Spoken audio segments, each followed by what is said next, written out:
What if the very thing you wished for became the thing that destroyed you? What if the person you envied the most was secretly envying you too? This is the story of a girl who had everything but saw nothing. A girl who looked in the mirror every day and hated what she saw because she was too busy looking at someone else. Her name was Adaeze, and by the time she realized the truth, it was almost too late. Adaeze was born in a small village in Anambra State, Nigeria. Her father was a carpenter who made beautiful furniture with his bare hands. Her mother sold vegetables in the local market. They were not rich, but they were not poor either. They had enough to eat, a roof over their heads, and love that filled every corner of their small house. Adaeze was a beautiful girl. She had skin the color of honey and eyes that sparkled like the morning sun reflecting on the river. When she smiled, people said it was like watching a flower bloom. She was intelligent too. In primary school, she was always among the top 5 in her class. Her teachers loved her. Her parents were proud of her. But there was one problem. Adaeze never saw any of this. She never saw her own beauty. She never appreciated her own gifts. She never celebrated her own success. Because Adaeze was always looking at someone else. Her name was Chisom.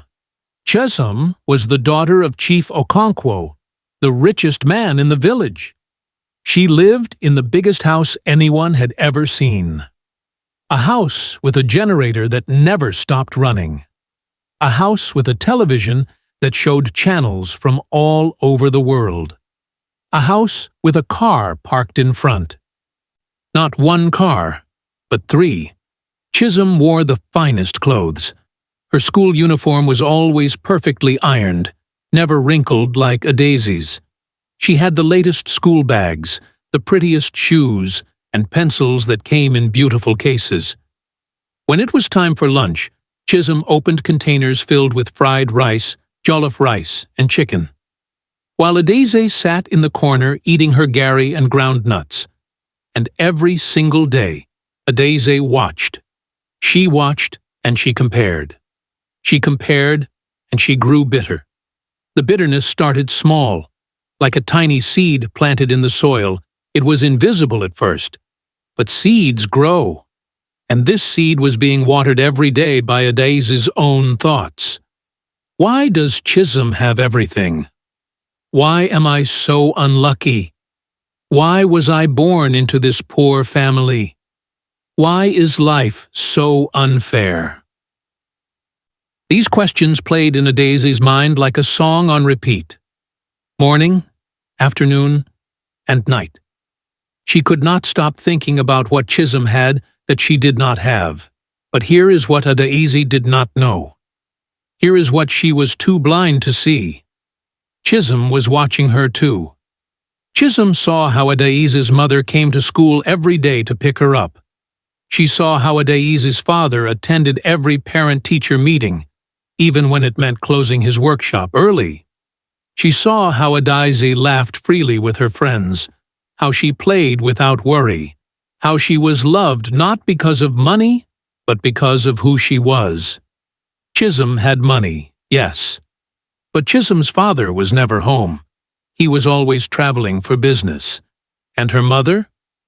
Her mother was too busy attending parties and buying expensive clothes to notice that her daughter cried herself to sleep many nights. But Adaeze knew none of this. All Adaeze saw was the shiny outside. She never bothered to look within. As the years passed, the seed of jealousy grew into a tree. A dark, ugly tree with branches that reached into every part of Adaeze's life. When Adaeze entered secondary school, things got worse. She and Chisom ended up in the same school again. SS Girls Secondary School in Awka, a school known for producing brilliant young women. Both girls were admitted based on their intelligence, but Adaeze did not see it as an achievement. She only saw it as another opportunity to compare herself to Chisom. In JSS 1, Adaeze came first in her class. She was overjoyed for exactly 5 minutes. Then she heard that Chisholm had come first in her own class too. Suddenly, her victory meant nothing. In JSS2, Adaeze made new friends, girls who genuinely liked her for who she was. But whenever they talked about anything good happening in their lives, Adaeze felt a sting in her chest. If her friend Ngozi got a new dress, Adaeze would feel sick inside. If her friend Blessing scored higher in a test, Adaeze would not speak to her for days. Little by little, her friends started to notice. They noticed how Adaeze never celebrated their successes. They noticed how she always had something negative to say. They noticed how she would find ways to bring them down whenever they were happy. One by one, they began to distance themselves. But Adaeze did not see this as a warning sign. She told herself that they were the problem. They were jealous of her. They were fake friends. The irony was painful. Adaeze was so consumed by jealousy that she accused others of the very disease eating her alive. Then something happened that would change everything. It was the beginning of SS2. The school announced a new competition, an essay writing competition sponsored by a big oil company. The winner would receive a scholarship to study in any university in Nigeria. Full scholarship, everything paid for. School fees, accommodation, books, everything. Adaeze's eyes lit up. This was her chance. This was her opportunity to finally prove that she was better than Chisholm, better than everyone. For weeks, Adaeze worked on her essay. She wrote and rewrote. She barely slept. She barely ate. She poured everything she had into those pages. Not because she loved writing. Not because she wanted to express herself, but because she wanted to win. She wanted to beat Chisholm. The day of the announcement came. The whole school gathered in the assembly hall. Adaeze's heart was pounding so hard she thought it would burst out of her chest. The principal walked to the microphone. She held an envelope in her hand. The hall was silent. You could hear a pin drop. The principal opened the envelope and smiled. "The winner of this year's scholarship is—" Adaeze closed her eyes. She was already imagining the look on Chisholm's face when her name was called. Chisholm Okonkwo. Adaeze's world collapsed. She did not hear the clapping. She did not see Chisholm walking up to receive her award. She did not notice the tears streaming down her own face. All she felt was rage. Pure, hot, blinding rage. From that day, something broke inside Adaeze. The jealousy that had been a tree now became a wildfire. It consumed everything. Her thoughts, her actions, her words. She started spreading rumors about Chisholm. She told people that Chisholm's father had bribed the judges. She said Chisholm had cheated. She wrote anonymous letters to the principal accusing Chisholm of things that were not true. Her actions were being watched. One evening, Adaeze was called to the principal's office. When she walked in, her heart stopped. Her parents were there. The principal was there. And sitting in the corner, crying quietly, was Chisholm. The principal's face was hard. "Adaeze, we have evidence that you have been spreading false accusations about a fellow student. You have been writing hateful letters. You have been trying to destroy another person's reputation." Adaeze's mother covered her face in shame. Her father could not even look at her. But the principal was not done. "Do you know what you have done? Do you know that Chisholm has been receiving death threats because of the lies you spread?" Her family thought it was about money. They thought it was kidnappers. They have been living in fear for weeks. Adaeze looked at Chisholm, really looked at her for the first time, and what she saw shattered her. Chisholm was thin. Her eyes were sunken. Her hair that was always perfectly done was now rough and unkempt. She looked like a ghost of herself. The truth hit Adaeze like 1,000 bricks. She had done this. Her jealousy had done this. But then something happened that Adaeze never expected. Chisholm stood up. She walked slowly towards Adaeze. Everyone in the room held their breath, expecting anger, expecting shouting, expecting revenge. But Chisholm did none of that. Instead, she took Adaeze's hands in hers, and she spoke words that would haunt Adaeze for the rest of her life. Do you know why I always watched you, Adaeze? Do you know why I envied you? Adaeze was confused. Envied her? What was there to envy? Chisholm continued, tears falling freely now. I envied your family. I envied how your mother packed your lunch with so much love. I envied how your father called you my princess in front of everyone without shame. I envied how you laughed so freely, like you had no worries in the world. I envied your peace, Adaeze. I envied your peace. Adaeze could not breathe.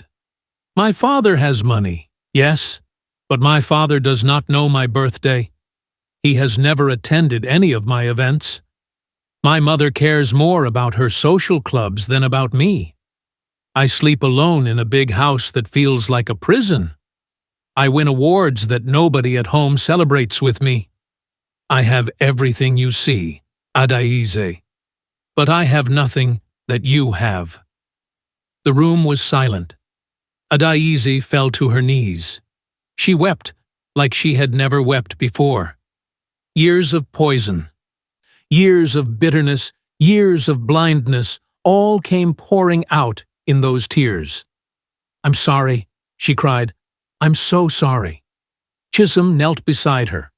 And in that moment, in that principal's office, two girls who had spent years envying each other finally saw the truth. The grass is not greener on the other side. It is green where you water it. Adaeze was suspended from school for 2 weeks. It was the longest 2 weeks of her life. But they were also the most important. She thought about everything. She thought about all the times she had focused on what she did not have instead of what she did have. She thought about all the friends she had pushed away. She thought about all the joy she had destroyed with her own hands.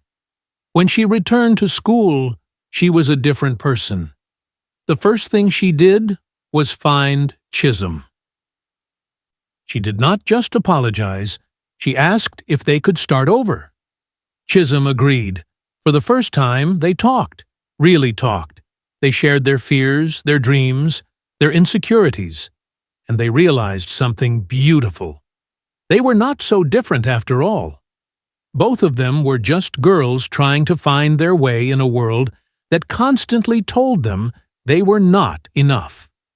Both of them had been fighting battles nobody knew about.